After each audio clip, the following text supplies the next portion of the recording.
What should you expect for real estate and house prices in 2021? Now, is the crash still coming, or should you buy a home right now? Now, in this video, I'm gonna show you some brand new data that just came out January 2021 to help us understand the market better. I'm gonna break it all down. We're gonna look at where homes and house prices have been historically, what's wrong with the pricing index that most analysts are using, why it's completely wrong, what the real drivers are, what they're saying to us right now. And of course, at the end, I'm gonna give you my advice, my opinion for anyone that's considering buying real estate in 2021. So stay tuned. All right, now welcome back to the channel. My name is Mark Moss. Now, I like to talk about money. I like to talk about the reason why it's failing. It's creating all types of problems in the world today, because I believe that if we can handle our money, if we can control our money, it gives us more options in life. If you like these topics, want to help me get them to more people, take one quick second. Please help me out. Click that like button real fast. Hit the subscribe button and the bell notification if you are not already subscribed. Now, real quick, you might notice if you've been watching my videos for a while, that I am leveling up my game and I have a brand new presentation screen courtesy of my good friend, Ken McElroy. Ken McElroy, he is a real estate expert, and I like to do real estate videos. I've been doing real estate investments for over 25 years, $25 million of development. I've done a lot, but not near as much as Ken McElroy. So give him a follow. I'm gonna link to his channel down below. He was nice enough to give me this gift. And so I thought, shoot, in honor of Ken McElroy, I am gonna do a real estate video for you. I try to do one once a month, every other month, because I am still a real estate investor and I wanna keep you up to date and let you know what you should be doing about the real estate. So check it out in the description, give Ken McElroy a visit, and thanks so much, Ken. Now let's check it out. So will house prices crash in 2021? That's what everybody wants to know. I get asked all the time, should I buy a house? Should I wait? People say the market's gonna crash, it's not gonna crash. And so let's take a look at this. But the first thing that I wanna point out is that if you're asking the question, will house prices, keyword, house prices, keyword, will they crash? Well, I like to say this quote from W. Edwards Deming, and he said that if you don't know how to ask the right question, you will discover nothing. So it's all about asking the right question. And in my opinion, this question right here, will house prices crash, is the wrong question. It's the wrong question to ask. So let me tell you what I am talking about. Now, most people want to start with the prices, right? You start with the prices, and so will the prices crash? Well, people would say, well, are the house prices expensive? Are the house prices cheap? And so we'll talk about that. But I've made videos about real estate, and I've talked about relative to what? Are they expensive? Are they cheap? Relative to what? Are they expensive relative to historical trends? Are they expensive relative to being priced in dollars? Or are they expensive relative to the amount of the monthly payment? Now let's take a look at this.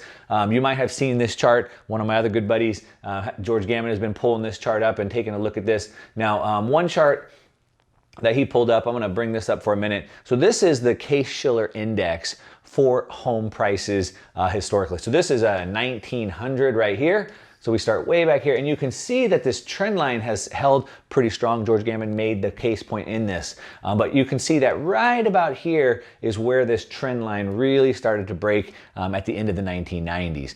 All right, now, so what we're gonna do is we're establishing that right about here is the area that we wanna look at.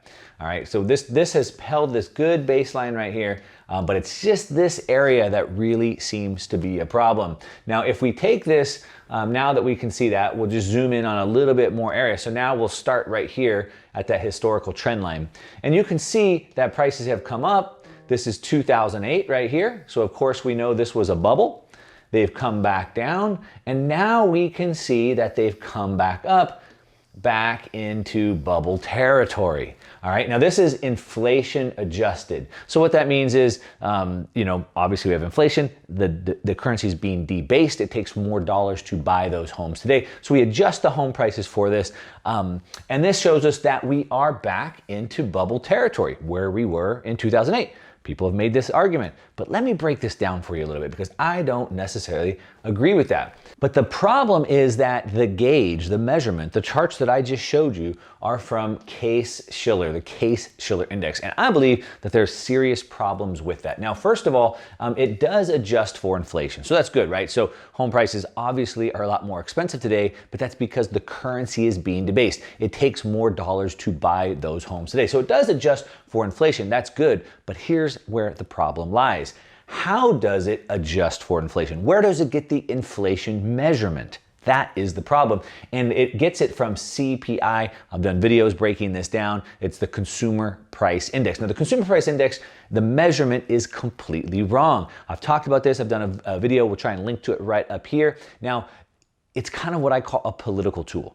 It's been taken over by the political class in order to manipulate the currency as they see fit. So they're constantly changing the way that CPI is measured. And so when you're using a political tool, a constantly changing CPI measurement that's completely wrong, then of course the Case-Shiller Index adjusting for inflation is going to be wrong, right? You can't start with bad data and end up with good data. The reason why the CPI is wrong, that all this is based on, is because it doesn't count house prices, the keyword house prices. So home prices have gone up. Now, I don't know where you live in the country, but where I'm at, they have gone up like crazy, all right? But CPI doesn't count the price of the house. The house price was $500,000, today it's $1 million. It doesn't count that. How can that be? That's something big, right? So in 1983, they changed the way CPI calculates this. And this is a big reason why CPI is wrong. Now, there's lots of other examples, but of course, home prices are a big piece of that. And in 1983, they changed this to where instead of counting the price of the home, going from $500,000 to $1 million, instead what they do now is they look at the owner's equivalent rent of residence. So what that means is the home price at $500,000 may be rented for $3,000 a month. Now it went up to $1 million, but the rent maybe only went up to $5,000 a month. You see? So now we have from $3,000 to $5,000. So this is the change that CPI tracks, not the double, the $500,000 to $1 million. So that is faulty right off the bat. The other thing is that it only tracks 20 markets. Now, if you've been watching any of the other videos I've done on real estate, you can see here's the 20 markets that they represent. Now, these are major markets, but if you've been watching any of the other videos that I've done on real estate, you know that I've said over and over and over that if people ask, will the real estate market crash? Again, that's a wrong question to ask because there's no such thing as the real estate market. Instead, there's thousands of markets, sub-markets, broken down by state, by area, by location, by property type, by income level, all these different things, thousands of sub-markets. And so when you're only going to be looking at 20 markets, you're never going to get a good idea, right? So again, the data is faulty because again, there's hundreds, there's thousands of sub-markets. The other thing is that with markets, we have two different types of markets. We have one that's called cyclical, and we have one that's called linear. So cyclical means they go up and they come down, and they go up and they come down. Boom and bust, boom and bust. Linear means they just kind of keep tracking along. And so there's different types of markets. So some areas, depending on where you live in the country, you see that home prices haven't gotten that crazy, but they just seem to be plugging along. Whereas other places, you've seen, the boom bubble areas, specifically around, San Francisco, Southern California, Austin, Texas, things like that. They go way up and then they come way down, right? So that's the difference. So this Case-Shiller Index doesn't account for any of this. So we have faulty data. So let's look at some better data that we can get to. Now, what I want to do is I want to break down the prices. Again, right? It's not about the prices. It's not about the cost of the house. Prices are really determined by two things. One, affordability.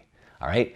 The price of the home, whether it's $500,000 or $1 million, it depends on the affordability, which the affordability is really the amount of income that I'm making, what's the average income for the area, divided by the monthly payment. That is the key piece that a lot of analysts seem to be missing out. So the affordability is the income, how much I'm making, or what the average income is for my area, divided by the monthly payment. And then the other factor is, of course, we always talk about supply and demand. So all of economics, doesn't matter if we're talking about Bitcoin, we're talking about stocks, or we're talking about real estate, it doesn't matter. All pricing is always going to be broken down to the most basic, which is supply and demand. Of course, real estate follows that same thing. Now, if I want to keep breaking this down, the reason why this is important is because per the National Association of Realtors, they say that 87% of home buyers finance their home purchases. So the real question isn't, have home prices gone up? Are home prices too high historically? That's not the right question. Are home prices going to crash down? The real question isn't where are home prices historically? The real question is how affordable are home prices? And that is the key metric. And as we can see from this chart on the screen, home prices have been going down. Now, if we go back to this chart that we've looked here, the Case-Shiller Index, this is the price of the home from 500,000 to $1 million. And as we've already pointed out, we are back to bubble territory, meaning from here, you know, home prices were, let's say in my area, they were $1 million. They dropped down to $500,000. Today, they're back up to $1 million. So that's bubble territory in the price. But when it comes to the affordability, which again is more about the monthly payment of the home, we can see that since the peak here in about 05, 06, the home prices have actually gone down quite a bit, from 7 all the way down to about 3.5 right here. So their homes are actually much more affordable than they were. So now when you look at the bubble, you see it in a completely different light. All right, now the reason why is because of the interest rates. The monthly payment comes down to the monthly interest rate, and the home prices are set based off of the payment. So you work a job, you make a certain amount of income, you make $100,000 a year, you want to buy a house, you go to your mortgage broker, you go to your bank, and you go, how much house can I afford?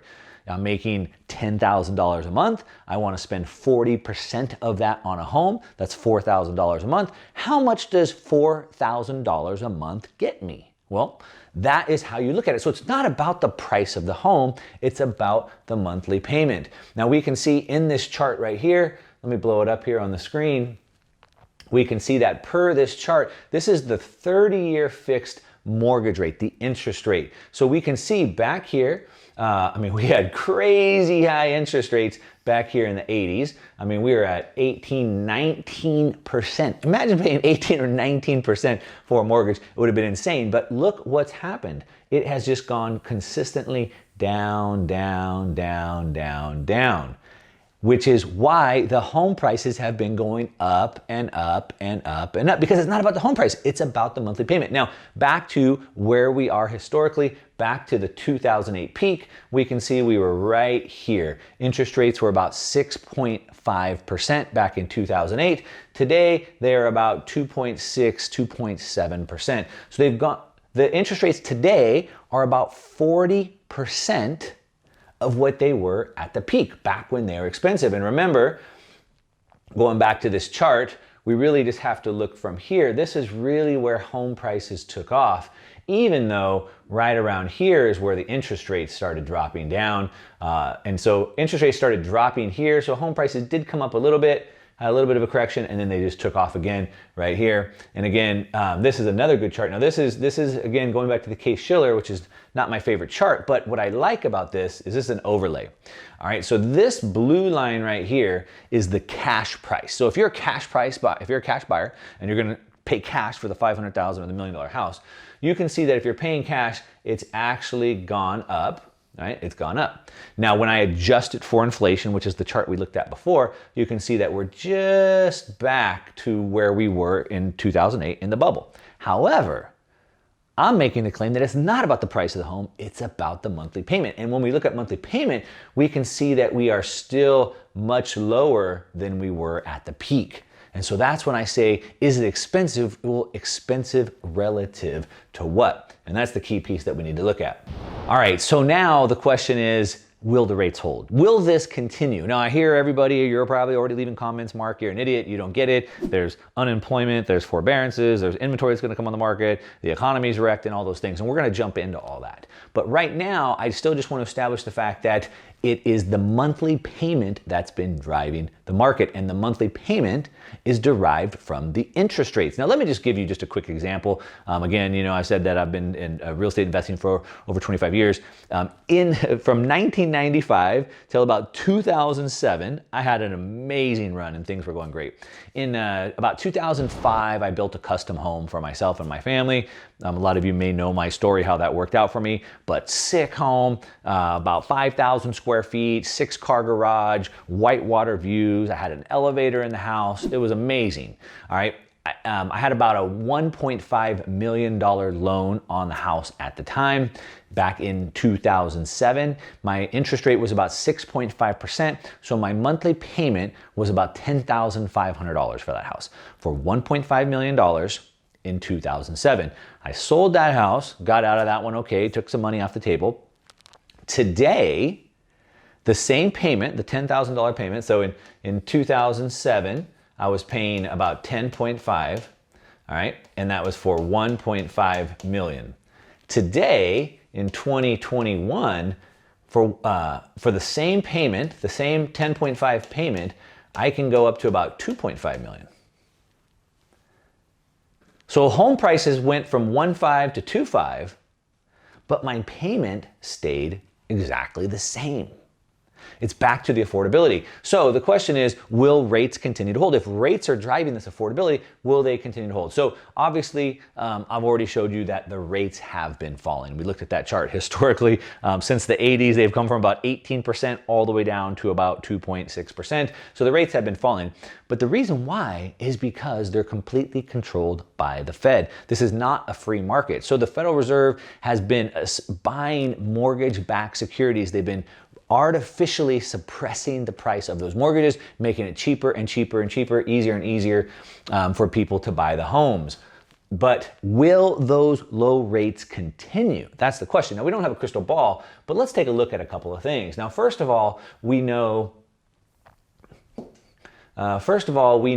that the debt, the U.S. national debt, has exploded. We've talked about this since 1971. And you can see how crazy this amount of debt has become. Today, there's $28 trillion of debt. So, can they raise the interest rate? Imagine when you raise the interest rate even 0.5 point or 1 point on $28 trillion of debt. Imagine what that does. So my guess is rates are going to have to stay low for a really, really long time. Now we can also see, this is a Bloomberg News headline here. We can see that the Fed is seen holding rates at 0 for 5 more years. So they're already telling us that they're gonna hold rates at least at 0 for 5 more years. They've said that they're not even thinking about raising rates. They're not even thinking about it. They said that at least for 5 years, this was in 2020 last year, for at least 5 years, they're gonna hold them at 0, and we know they can't raise them because of that debt. We can look at this as a percentage federal debt by GDP. So it's the debt to GDP ratio. If you watch that video, I talked about the Keynesian multiplier and what happens when debt to GDP gets over 90%. If you want to go watch that video, I'm going to link to it right up here. But we can see that the amount of debt to GDP is absolutely exploding. So again, they are forced to keep that interest rate down. They can't raise it. And of course, we can look at this chart.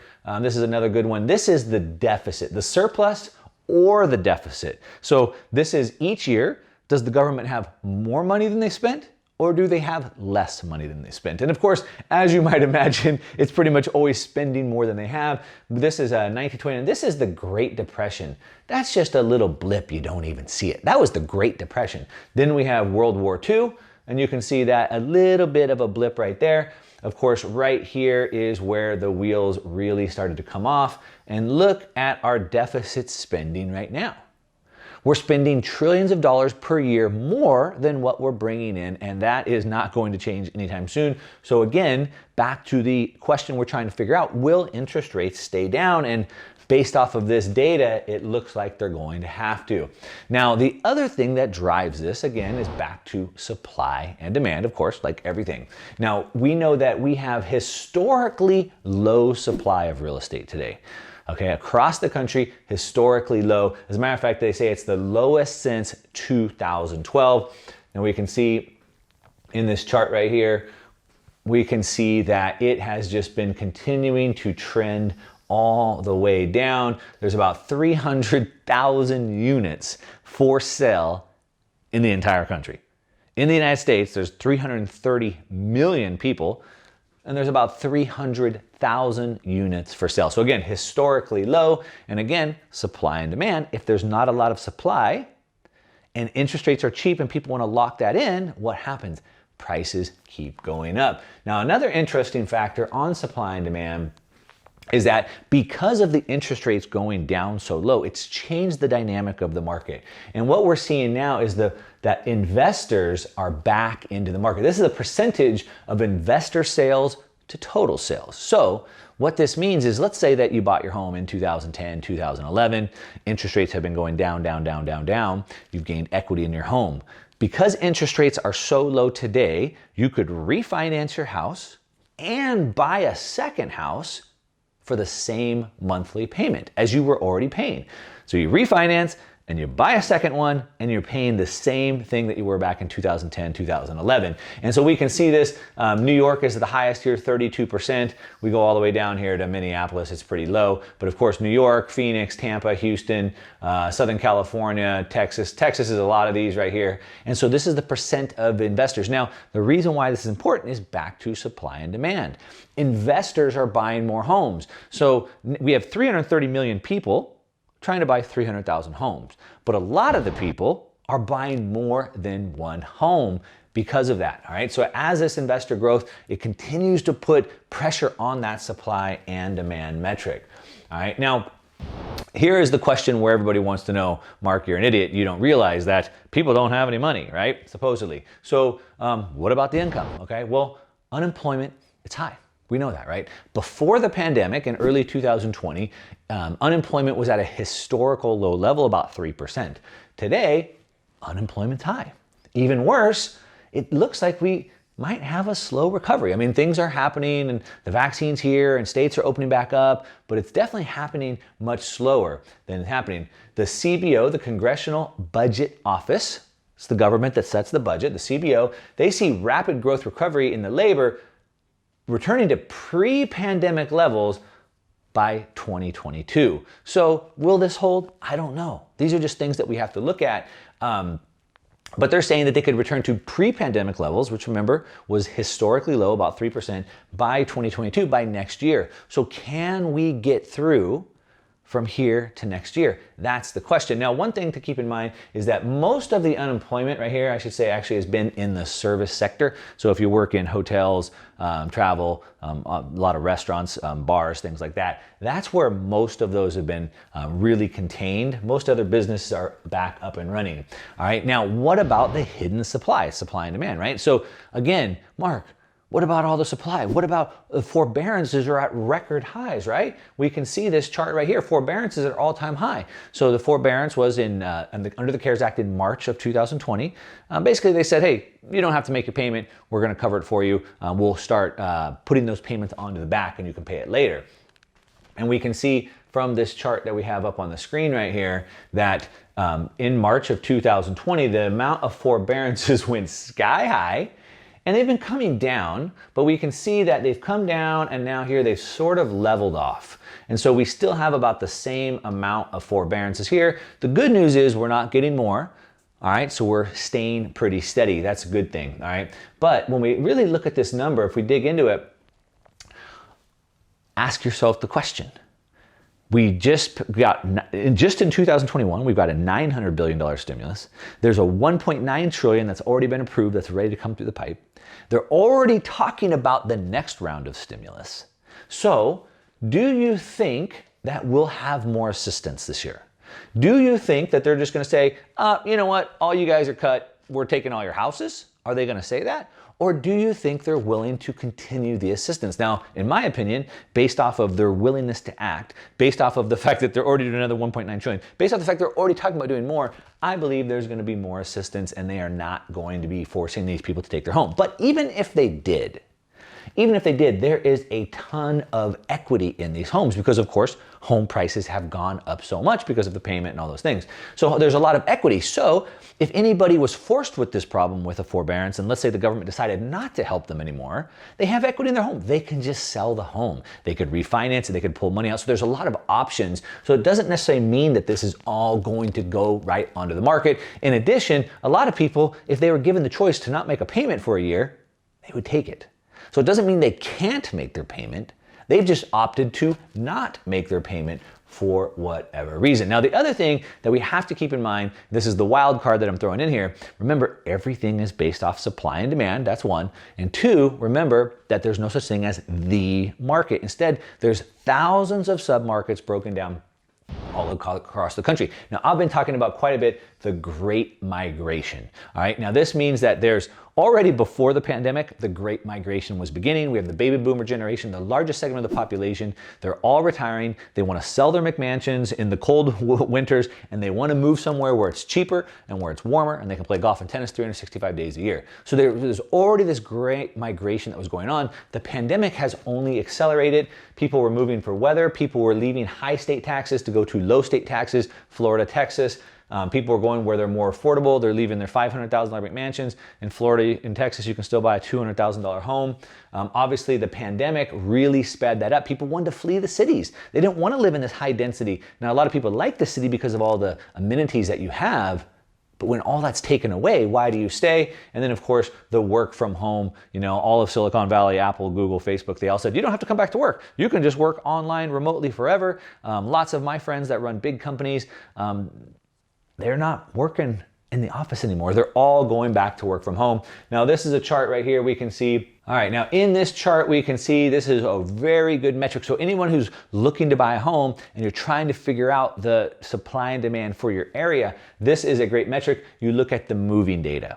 All right, and now we can see that to move out of California is very expensive, but yet to move out of Texas is very cheap. So for example, to move from San Francisco and rent a truck, it's $1,500, $1,500 to rent a truck from California to Texas. But if I want to rent the truck from Texas to go back to California, it's half the price. The reason why is they're trying to incentivize people to go. There's supply and demand in moving trucks. We can see Chicago, we can see New York, Jacksonville. So the green areas are where it's cheaper to move out of, which means those are the areas that people are going to. The red areas are the places that people are leaving. And so depending on where you're at, hey, should I buy a home in Chicago? Should I buy a home in Portland or Washington or San Francisco? Look at this moving data and see what the prices are. And this will tell you where people are moving.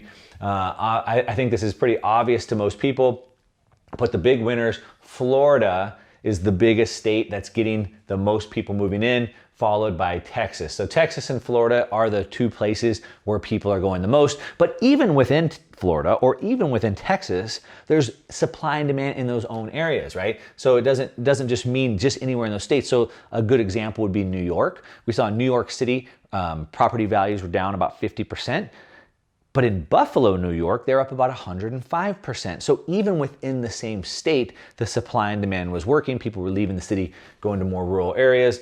Of course, I have another chart here, but this is kind of the same thing. This is Florida and New York, comparing them. So you can see Florida has been gaining people while New York's been losing people. And this has been happening for a really long time. So what do I expect? What do I think? What's my opinion on this? So I think that when I look forward into the future, at least for the next couple of years, I see massive money printing. I mean, there's just no way. The debt is sky high. The economy's still in trouble. The amount of assistance that people need are going to continue. The new administration that we have has shown their willingness to forgive debt and increase benefits and all these things. We have entitlements, Social Security, all these things. There's no way around it. Massive money printing. On top of that, I believe that the interest rates are going to continue to be controlled, going down. If not continue to go down, at least leveling off. They have to be. You cannot raise rates when you have that much money. They've already said they're not going to raise them for 5 years. So again, I take them at their word. I believe that mortgage assistance will continue. So we have all these people in forbearance, and more people might be needing assistance, and I believe that we're going to see that assistance continued. Look, I mean, the Fed has already gone above and beyond. They've said they're going to do whatever it takes. Janet Yellen said they need to, quote unquote, act big. And so if people are going to lose their homes, they could just come in and say, you're all paid off. You're not going to lose your home. So I believe we'll see more assistance, and I believe that we'll continue to see prices growing, maybe slowing because interest rates don't have as far to fall anymore. So from 2008 to today, they've dropped by 4 points, but they don't have 4 more points to drop. So maybe it slows down a little bit. That is my guess. So back to the final question. Should I buy? Should I buy? Should I buy a home? Now, should I buy a home? I'm breaking this down separately. I'm talking about home. I'm not talking about investment properties. Should I buy a home? So if I'm buying a home for me, for my family, a home that I want to live in, and I have a chance to lock in these historically low interest rates, 2.5%. It's like free money. With inflation going up more than the interest rate, it's basically giving you free money. So I have a chance to lock in historic rates. I want to live in this home forever. I don't care. The payment works for me. The rate is so low. Remember, it's about the monthly payment. The payment works for me. And even if the value of the home drops, I don't care because it's the home I want to live in and it's the payment that I can afford. I'm happy with that payment. Then I would say buy it, right? If you want to live in that home forever, the payment works for you and you don't care if the value drops, then I would say buy the home. If you can't say no to these, if you want to live there for 2 years, maybe you don't want to buy. Maybe you want to hold off. Now, should I buy real estate as an investment? Now, this is a completely different question, and I am not going to get into this. I've already gone way too long. There's countless real estate investing strategies. Am I going to develop? Am I going to build from the ground up? Am I going to fix and flip properties? Is it houses? Is it apartments? There's a million ways to do investing. And so another thing that I've learned in my career in real estate investing is that there's no such thing as good and bad timing. There's good and bad strategies. So there's always investment opportunities. And again, it depends on what that strategy is. I'm not going to break it down. If you want a video on real estate investing, leave me a comment and let me know if you want me to do that and we can dig into it. But that's what I got for real estate. Hopefully that answers your question. Should you buy a house? At least for now, what's going to happen in 2021 and why everybody's looking at the wrong data. Give me a thumbs up on this video if you like it. If you don't like the video, I don't know why, I worked hard for you, but give me a thumbs down. Either way, that's okay. But leave me a comment down below. Let me know why. All right. Now, I am going to be doing a live 1-hour training next week. There's a link in the description. So come check that out if you want to dig in deeper with me. And that's what I got for you today. All right. To your success. I'm out.